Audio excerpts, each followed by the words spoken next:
SiriusXM's POTUS brings you a special event presented by the Brookings Institution. China and India, taking global politics local. What we have been seeking from China is for it to investigate our concerns and to start a dialogue with us on cyber issues. I welcome the progress India is making to reduce its purchases of oil from Iran. I've heard the U.S.-China relationship described as everything from the next Cold War to the new G2. Regional tensions and conflicts in the Asia-Pacific continue to have the potential to erupt into larger-scale conflict. Competition is good for both of us, as long as the game is fair. The president considers this a very top priority. Please welcome former governor of Utah and U.S. ambassador to China, Jon Huntsman, and Virginia Senator Mark Warner, co-chair of the Senate India Caucus. To moderate this exclusive event, here's Brookings Senior Fellow, William Antholis. Hello, this is Bill Antholis from the Brookings Institution, a nonpartisan, nonprofit public policy organization based here in Washington, D.C. Our mission is to conduct high-quality, independent research, and based on that research, to provide innovative, practical policy recommendations. Today, Brookings is delighted to co-host in this discussion on SiriusXM's nonpartisan POTUS channel with Senator Mark Warner from Virginia, former governor, and my senator and former governor, and Jon Huntsman, former governor of Utah, former ambassador to China, and a distinguished fellow at the Brookings Institution. Jon is also host of No Labels Radio, a weekly program here on SiriusXM's POTUS channel. So a big welcome and thanks to them for coming by.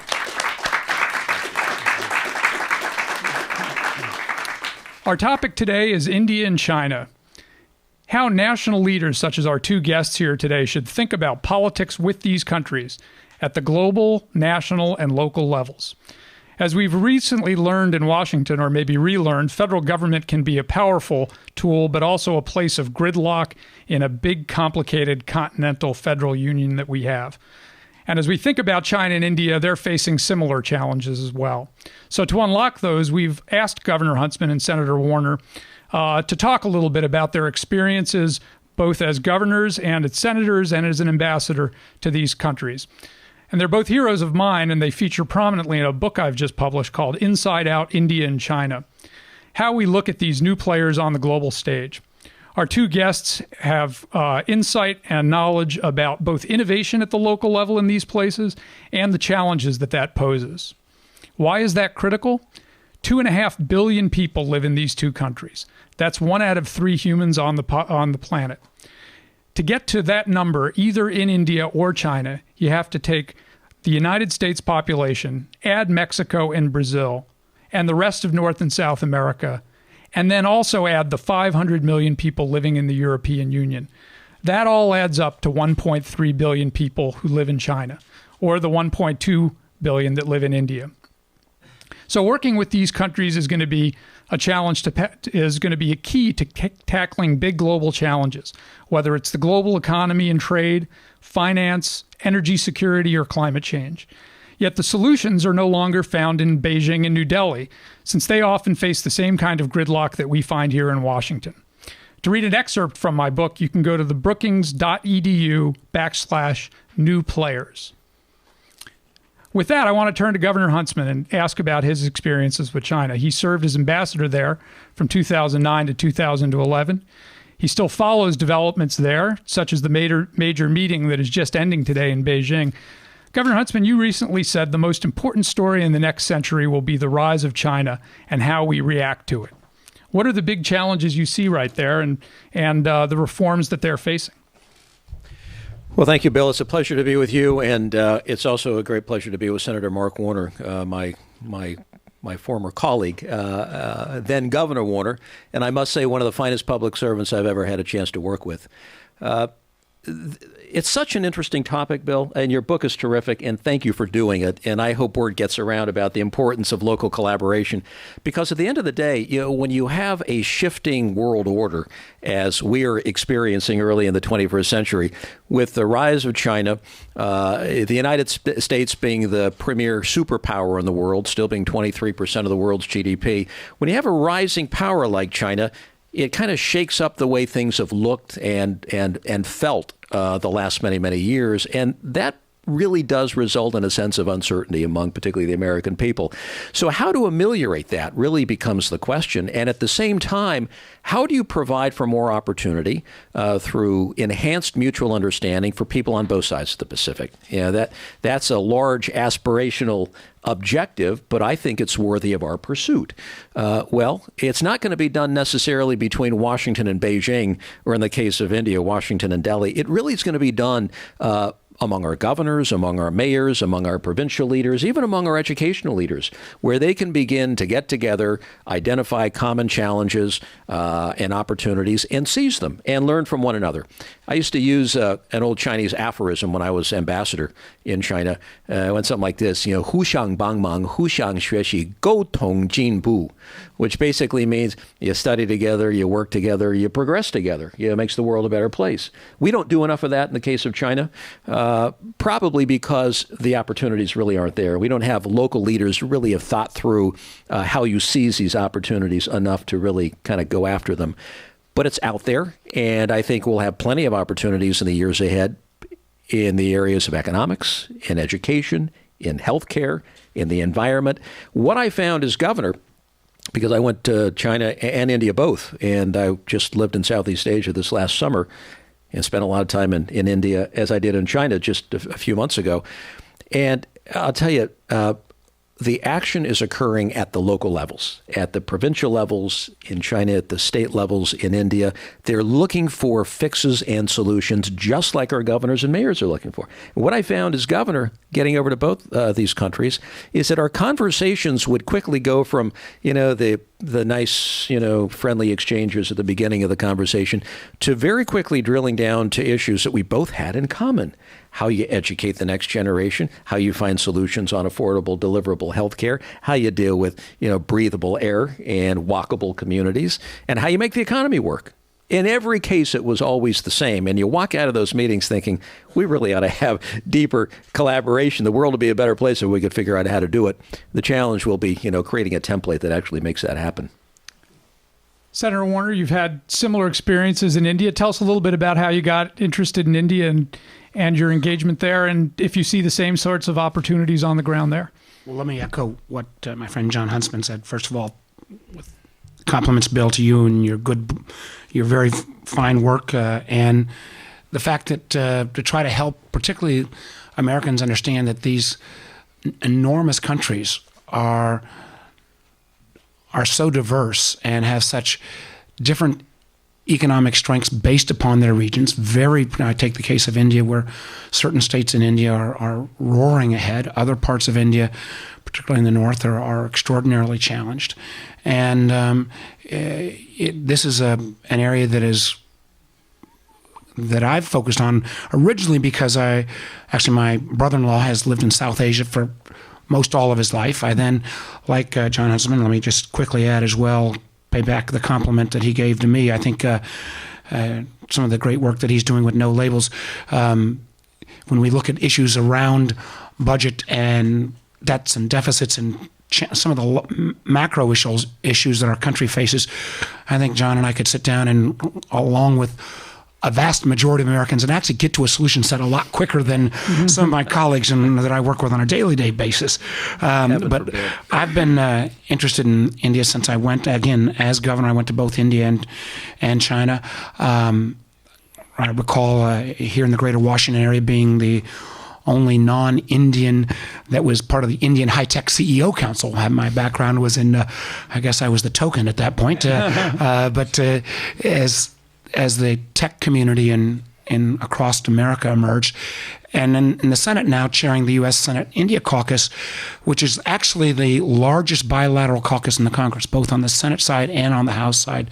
The caucus is the largest, and our goal was to say, how can we take this relationship between India and the United States, which over the last 25 years has been perhaps one of the most dramatic transitions of any bilateral relationship America's had, where India and America viewed each other with somewhat suspicion, I think, in late 80s, and as India went through the beginning of its economic reforms in the early 90s, as we moved into both President Clinton, then President Bush, a relationship that changed from wariness to kind of this burst of friendship, and now has hit a patch where this relationship continues to develop, but this friendship is moving into a more mature partnership with certain rubs around the edges. And I recall, again, my most recent visit to India, where even as chair of the U.S. India Caucus, trying to forge partnerships at the Delhi level around skill developments. We were trying to bring a series of community colleges from Virginia, from California, from elsewhere to partner. And even though we had support of the federal government in India of the ability to partner on skill development, basically not a lot happened. And so, echoing what John has said, I think when you get to the state level or when you get to the provincial level in China, where governor to governor, mayor to mayor, there is the ability to make those kind of connections. I think for the most part, American policymakers are just beginning to understand, at least from the India level. I don't have near the knowledge that John has of China, but at the India level, people still think all roads lead through Delhi. Increasingly, I think that perception is starting to change. Let's again go to education. We've been waiting for years for there to be a higher education reform passed at the Delhi level. I think the smarter American educational institutions are realizing they shouldn't have to wait for Delhi to pass that change. You can go state to state to have those kind of educational connections that I think, again, echoing what John has said, we need more of. We see a lot of Indians studying here in America. We see very few Americans studying in India, and that would be one of those areas where we could grow that relationship. Governor Huntsman, you were talking about things happening at the local level in China. Give us a little flavor for some of those places. I mean, one thing that I was really struck by in doing the work on my book is that there are really 4 provinces that produce a huge amount of the wealth and a lot of the trade that is coming to the United States. I think 80% of the trade comes from Guangdong and Shanghai and the 2 provinces that are next to it. What do you see there, and then what do you see in other parts of the country and other provinces around? Innovation, challenges. What is your mental map of China? Well, the first thing that strikes you, having lived over in the region 4 times, beginning in the late 70s in the case of Taiwan, and in India, my first visit in the 80s on a joint venture, the first thing to strike you in China is how incredibly diverse it is. We don't think of China as a diverse country, but indeed, there are more than 50 individual minority groups that live throughout the country. Each province, and I think I've been to almost all of them, are uniquely diverse in their makeup, history, geography, outlook, temperament, view of the central government, and views of their hierarchy of issues that they want to tackle. And it goes from those 4 provincial coastal East Coast provinces, mostly around the Shanghai area and Zhejiang and Fujian and Guangdong primarily, where you have high standards of living. You've had economic transformation, infrastructure development, unprecedented in human history, quite frankly. And then you go inland a little bit, to begin to journey through, over, some of their over 20 provinces and special municipalities. And you find that still over 700 million Chinese live outside of the major coastal areas, where opportunities are challenging for them. You're going from a country of 800 million farmers to 200 million farmers, 600 million redundant farmers.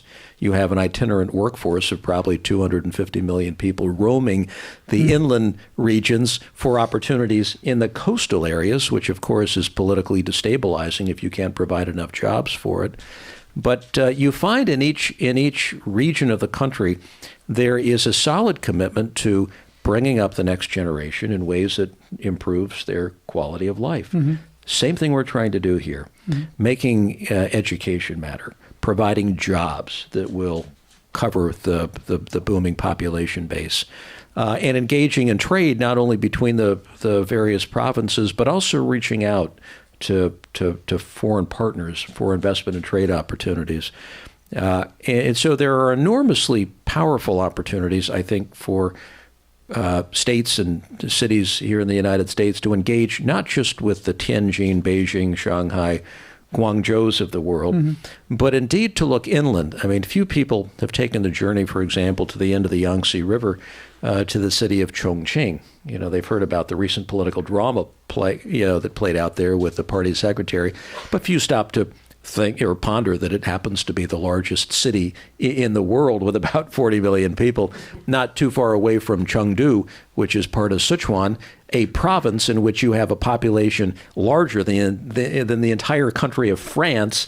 And I also serve on the board of Ford Motor Company, which is a major investor, not in the eastern provinces, but way inland for all kinds of interesting reasons. And there are many, many opportunities that have been unlocked in the inland regions and even the far western regions of the country.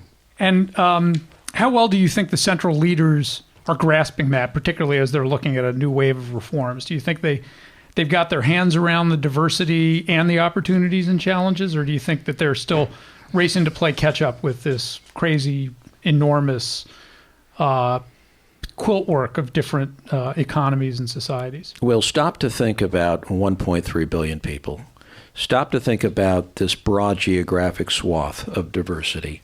Stop to think about a nation state surrounded by not the Atlantic and Pacific Oceans and Canada to the north as we have, but rather 15 individual nation states, some of whom have been rather hostile in recent years, some of whom you've gone to war with, like India, Vietnam, and the old Soviet Union. It's a challenge, to be sure, in moving this country forward. And it's been very interesting with all the talk about the recent reforms around the third plenum of the 18th Party Congress, which just ended our time last night. People have said, I've read a lot of the commentary, and it's, the package is going to be underwhelming. And I have no idea where these people are coming from. It's always relatively underwhelming when you look at it from a Western standpoint, because moving the country of China forward is truly challenging with a lot of new special interest groups. Moving from a country that under Deng Xiaoping had a very sort of ideological mindset that has since moved to more of an economic development mindset. But I think what we saw roll out at the third plenum just in the last 24 hours really is going to bring about some significant reforms in the area of finance, fiscal issues, independence of the People's Bank of China, probably the movement of labor mobility, and in some cases the center-periphery relationships around how you account for debt and financial instruments that are used going forward. There's a whole lot to it. It's very, very exciting.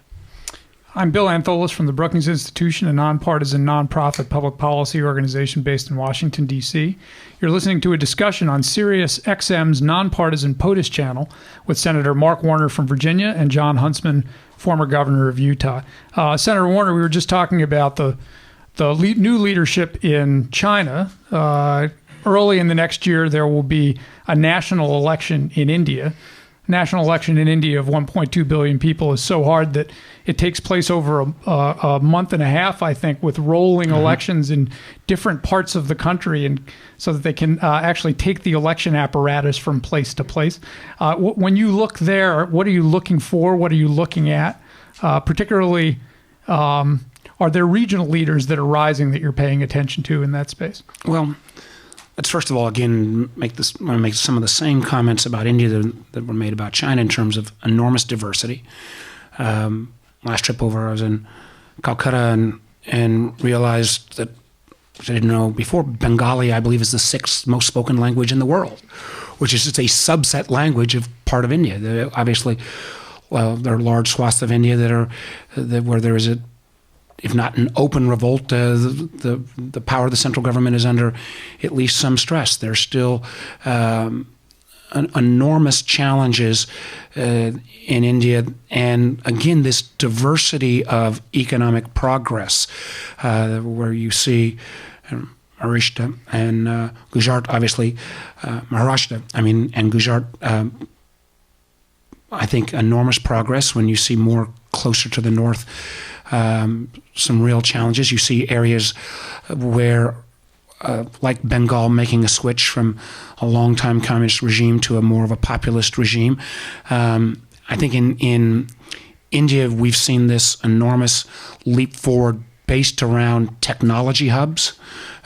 Most of the emergence of the close to now 300 million quote-unquote middle-class Indians are around those urban centers, where I think there may be some difference in it as we get into kind of the federal elections. And obviously, First Minister Modi is a example of someone who has made some dramatic economic gains in Gujarat, but continues to have challenges in terms of his previous actions, which I won't weigh into today.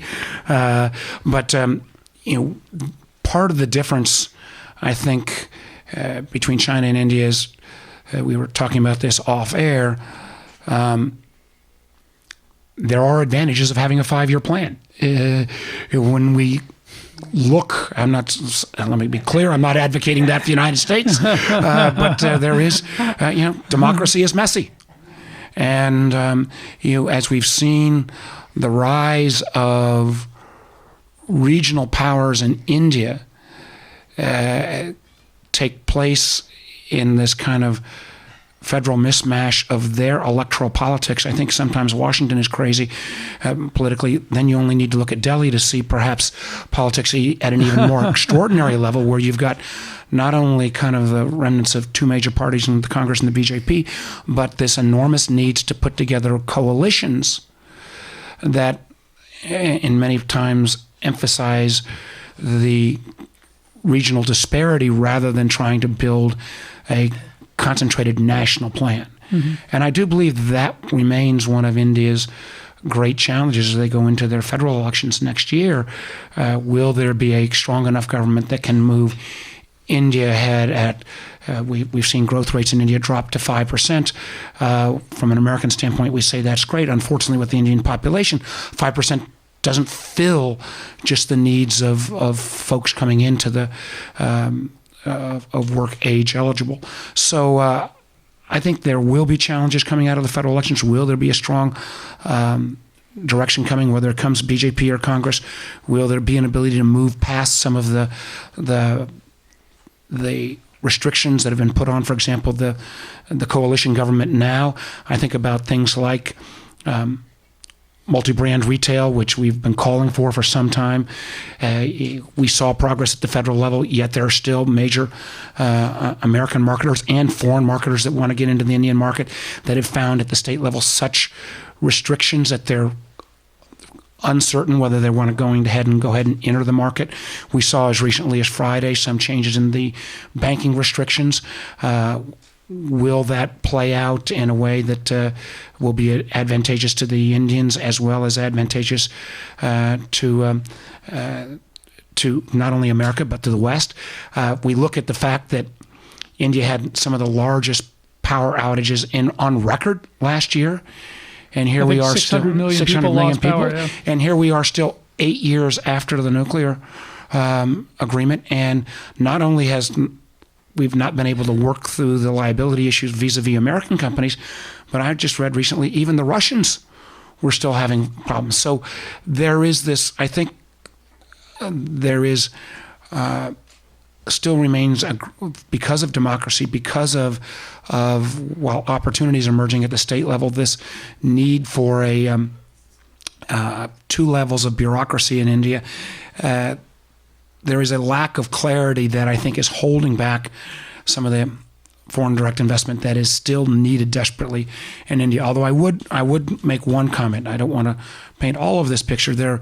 I still think, and again, John would have more knowledge than I on this, there's been a great deal more Western investment rushing into China versus India.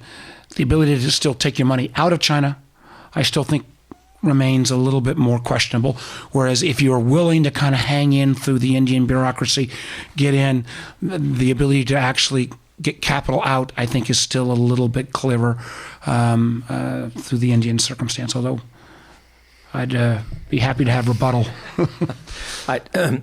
With respect to repatriation of capital out of China, I think it's more often than not the practice by U.S. companies in China to reinvest their profits And I used to go around and do these random samplings at various Chamber of Commerce gatherings in China. Raise your hand if you're profitable, I would ask. And 90% of the hands would typically go up.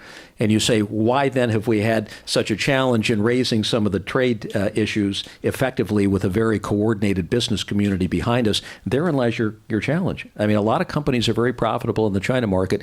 Most are not repatriating capital. You can if you desire. But many are growing so quickly to meet a burgeoning consumer marketplace that they're reinvesting in manufacturing there.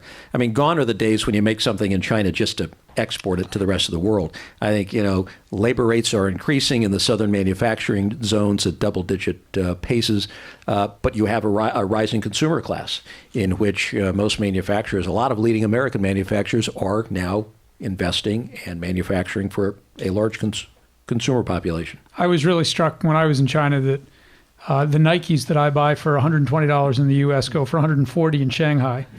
But if you go to Chengdu in the middle of the country, you can't find those Nikes because there's nobody there that can afford them. They're selling the $25 basic models, and that's sort of the diversity that you were talking about in their economy.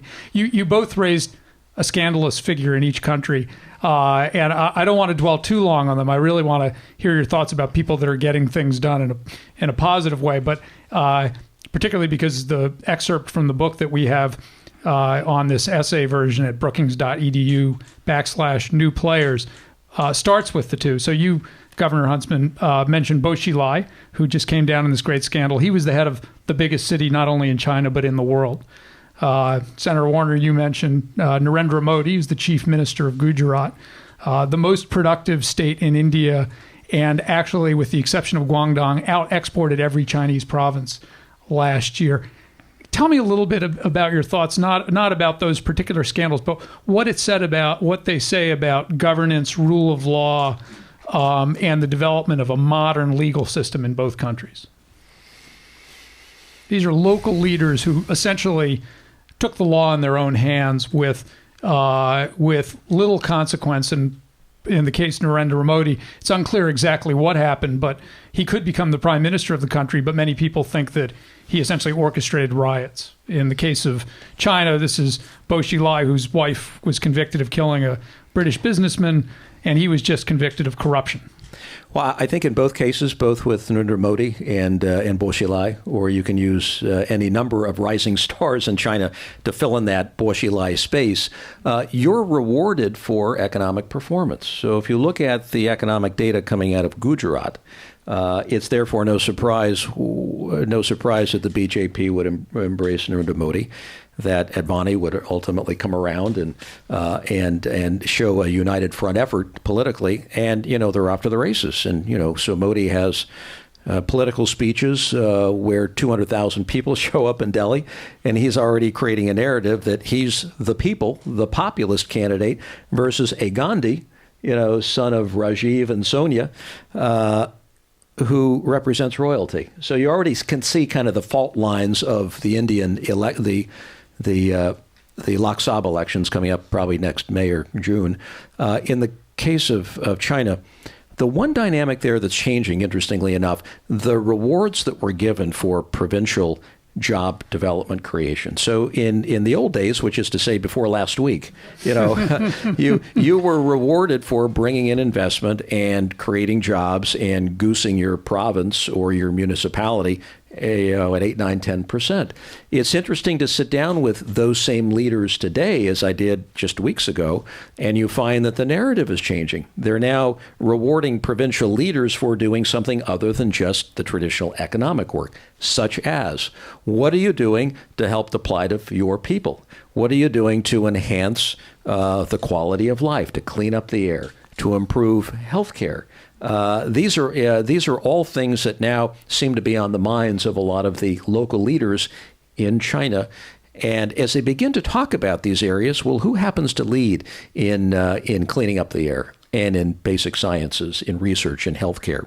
Well, the United States is pretty good at it. Mm-hmm. So as I see China begin to talk about many of these non-job creation criteria for moving up the political ladder, I say, here again, there are all kinds of interesting areas for collaboration where China needs it, where we have it, where we could expand the marketplace and create more jobs here by deepening collaboration in some of these particular areas. As a governor, Senator Warner, I know you've talked before about how much fun that job is and how you can actually get things done as opposed to really working hard all day and not getting much done as a senator. Not saying that you're not getting anything done, but that's a general plight here in Washington. Your own thoughts about these local leaders, and are they getting stuff done? Are they innovators or are they perpetrators? Well, I think there may be a bit of both. I think Minister Modi is an interesting case in terms of as John said, kind of who can deliver the jobs versus the notion of a dynasty. And you've kind of got the challenge, I believe, in India, where the government has, while well-intentioned on some of the reforms, whether it's about how they can get aid down to local communities without the enormous amount of graft, the ability to try to use electronic payment transfers and other modern techniques, grandiose plans that we've not seen the full implementation. Again, though I would hope, and this is where there's some frustration from those of us who count themselves as firm friends of strengthening the U.S.-India relationship, there are so many places where American expertise can help this transition. And many times American expertise that may be made up of the Indian American diaspora that want to help this kind of transition that's not being able to take place. Again, I go back to the energy circumstance. The largest blackout in modern history took place in India, yet America is not, and America and other nations are not able to provide the kind of technical expertise that India could use right now, and the government could use right now to shore up their performances as they go into these elections next year. One thing that I was struck in, I spent 90 minutes with Narendra Modi, and it didn't take him 15 minutes to talk about the fact that he's delivered 24/7, 365, three-cycle electricity to every village in his state. And I was struck that there are other leaders in India that are moving in that direction, but oftentimes it meant getting away from the central mandates from New Delhi and just doing what they were going to do, whether or not the law allowed it. It's a real challenge. Well, there's again as we see his emergence, we do, and again I do not want to comment because I don't know all of the facts of some of the accusations made against him, and obviously some of the questions our government will have to grapple with. The U.S. doesn't, just for the audience here, the U.S. doesn't issue Narendra Modi a visa because he has been accused of perpetrating crimes against religious minorities. Right, and India has managed to maintain on a relative basis, considering that part of the world, with these occasional outbursts of sectarian violence, relative harmony. And as someone who would like to see that continue, that is, I think a question that the Indian people are going to have to address. I think there's also, as John's talked about, some of the high-profile potential abuse cases in China. There is this strain that we saw very alive 9 or 10 months ago across India around reform, around political reform, and then around some of the horrible crimes that rape cases and others that took place. Where does that kind of young urban reformist movement go in next year's elections? Are they going to go with taking the chance on some of the very impressive economic results that Modi has produced, yet the potential unrest it could unleash on a sectarian basis, or will they somehow be able to rejuvenate clearly a Congress party that could use some rejuvenation? So I'm Bill Antholis from the Brookings Institution. You're listening to a discussion on SiriusXM's nonpartisan POTUS channel with Senator Mark Warner from Virginia and Jon Huntsman, former governor of Utah, a distinguished fellow at the Brookings Institution, and the host of No Labels Radio, a weekly program on SiriusXM. We're going to go to our audience here. We're in front of a live studio audience with questions for our two guests. Please tell us who you are and direct your question to one or the other or both. This is Haiyan Wang from China India Institute. I have a question for all of you. And my question is, what could get into the way of local collaboration? Could governors set aside ideological differences or consideration of geopolitical tension to really focus on issues and solutions on a more pragmatic manner? Let me start with that. I think the vast majority of, start with American governors. The vast majority of American governors, when we come together as in our national governors meetings, 9 out of 10 governors will take off their Democrat or Republican hats and be governors and want to talk about their states, want to talk about how they're educating kids, how they're providing jobs. There's this rivalry.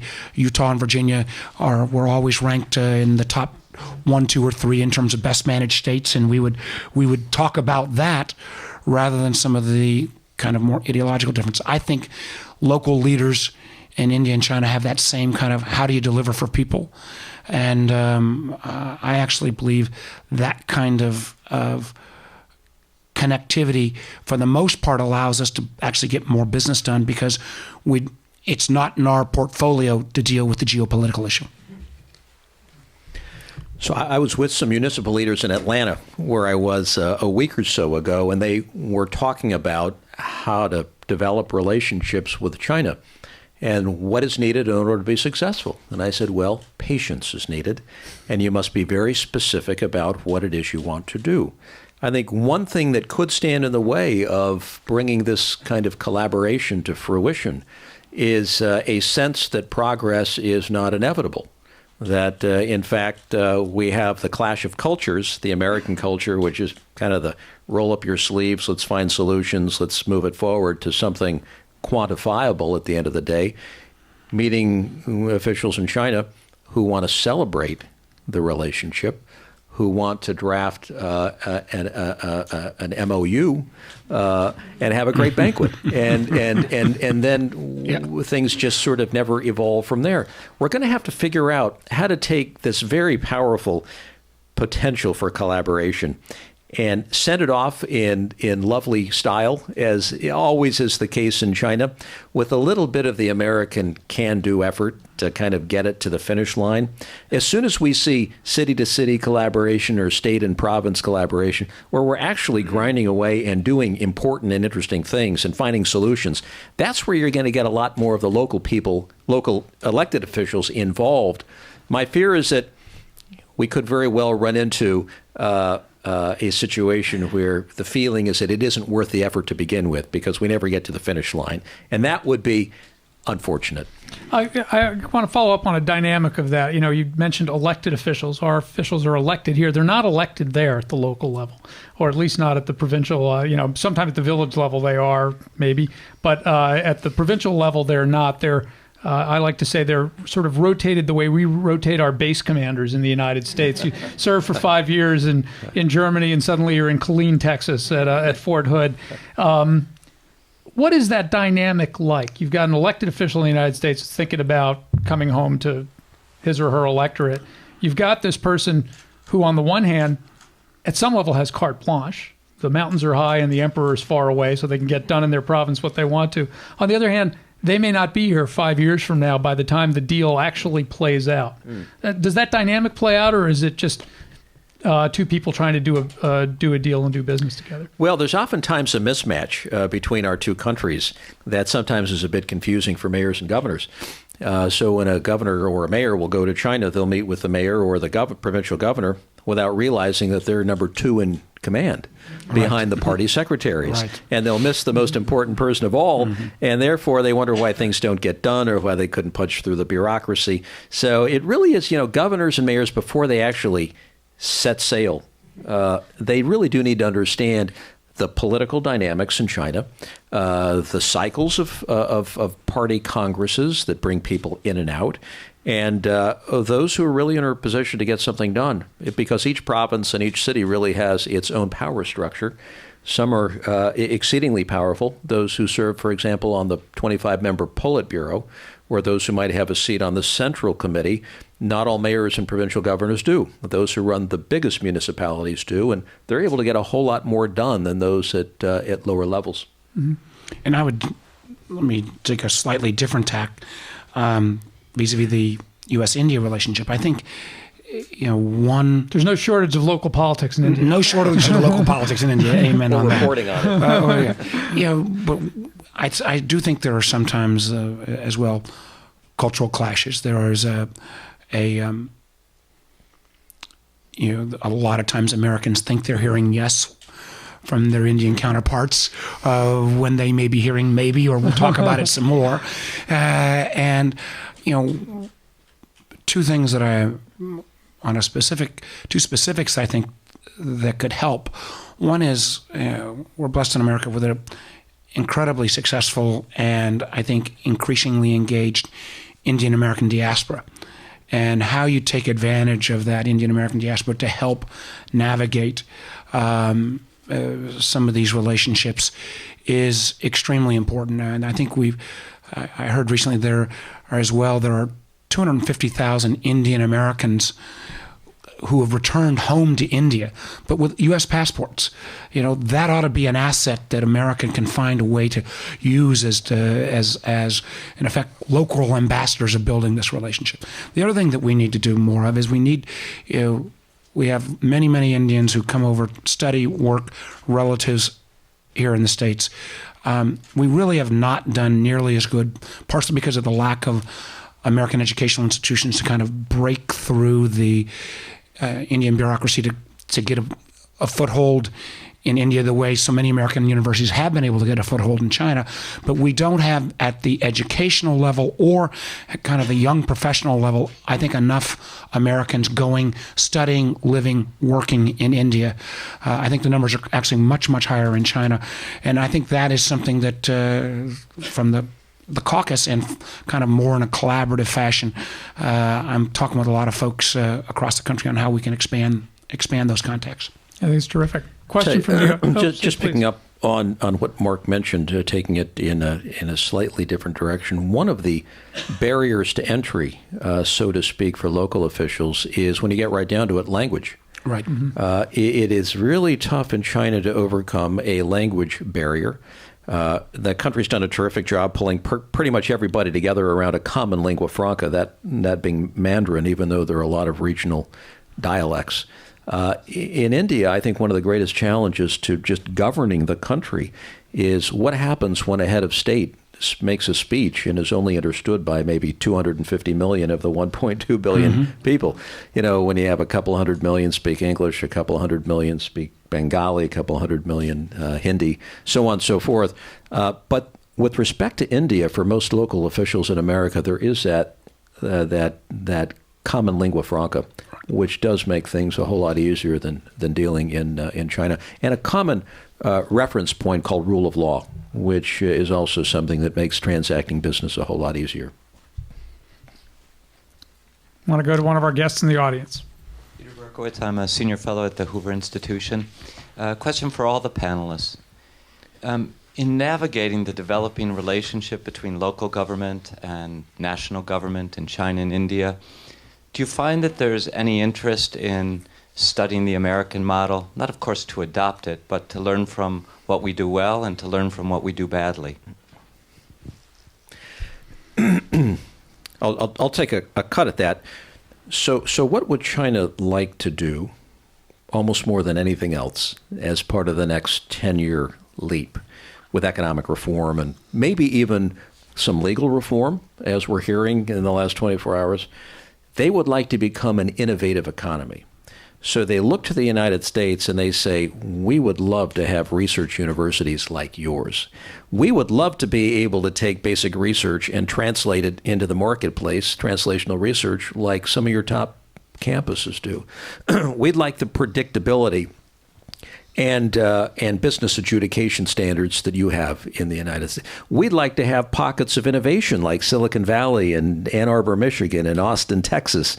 We'd like all of that, but we're some distance from ever being able to make that happen.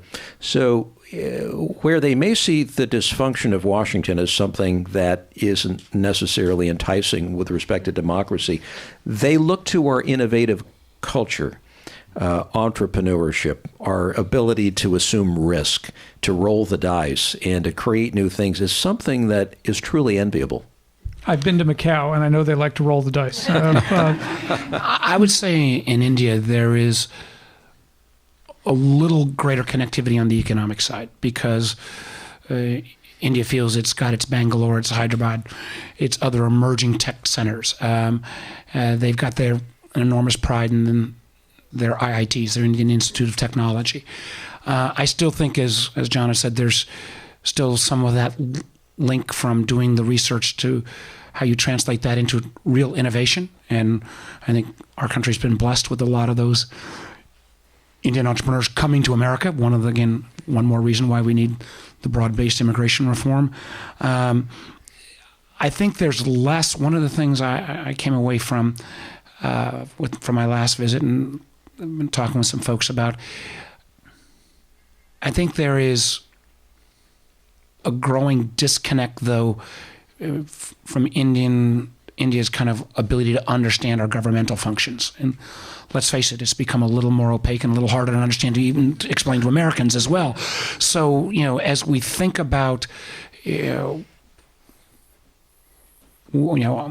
see a lot of the delegations that come over, but they come over for such, brief periods of time. The idea of, could there be some longer exchanges of whether it is members of the national legislature or at the municipal level, at the state level, to kind of get a better understanding of for all the warts, our American democracy. And I think there are lessons that India can learn about the value of, even as challenges our two-party system is. A two-party system still works, I believe, better than this polyglot of parties that ends up making it even more difficult for a national direction to be pursued. Again, that's an area, though, where I think this asset of some of the Indian Americans who've returned back to India, we could use them if we can't get these kind of longer visits in place. But I do think this longer exchanges at the governmental level would be of value. My own quick answer has two parts, which I think echoes what both Governor Huntsman and Senator Warner said. Having recently just been back to China for a 9-day trip, people who there view the United States as the model said, "What the heck is going on in your country? Is this really how democracy is supposed to work?" And if this is a two-party system, a lot of people in Virginia were saying the same thing. And if this is supposed to be if that's how a two-party system works, maybe our one-party system is something that looks a little bit better. Now, I don't share that view, and I think I'm hoping it was a passing dysfunction that taught us to move in a more corrective direction. Having spent 5 months doing the research on the book there, I was struck not just at how curious they were about our system, but how curious they were about one another's system and how little they knew. Mm-hmm. And some real important learnings that I took from it is that in some ways China is more communist one-party China is more decentralized than federalist multi-party democratic India. Because the national Indian bureaucracy, the Indian Administrative Service, reaches all the way down to the district level. So if you took Montgomery County, Maryland, with about 1 million people in it, the county executive would be called the district collector in India, and that person would have been appointed by New Delhi. Now, Montgomery County sits right next to Washington, but if Montgomery County was in Northern California, where the Hoover Institution is, and that person was appointed from Washington, D.C., you can just imagine how well that would go over. And actually, in China, that person, at some level, is not appointed by Beijing. It's appointed by the next person up the tier, and then the next person up the tier appoints that person. So it's a waterfall system that gives a lot more local autonomy, not on paper, but in practice at the local level. Do you want to talk on that one? Well, you're on to local leadership, and I just have to at least throw this thought in, because Please. It's a very interesting differentiating point between our system and that of China. We forget that the party has a huge field. They have a huge bench. It's 80 million members strong in 3,500 outposts around the country. And at any one given time, you've got hundreds of thousands of local leaders who are all competing to climb up the ladder. So by the time you get people at the standing committee of the Politburo, although there's a lot of horse trading that goes on for those today's 7 slots, or the Politburo 25 slots, or the Central Committee 370 slots, you've had hundreds of thousands of finalists, in a sense, who have already proved that they've got what it takes at the municipal levels and at the provincial level to actually manage and lead stuff.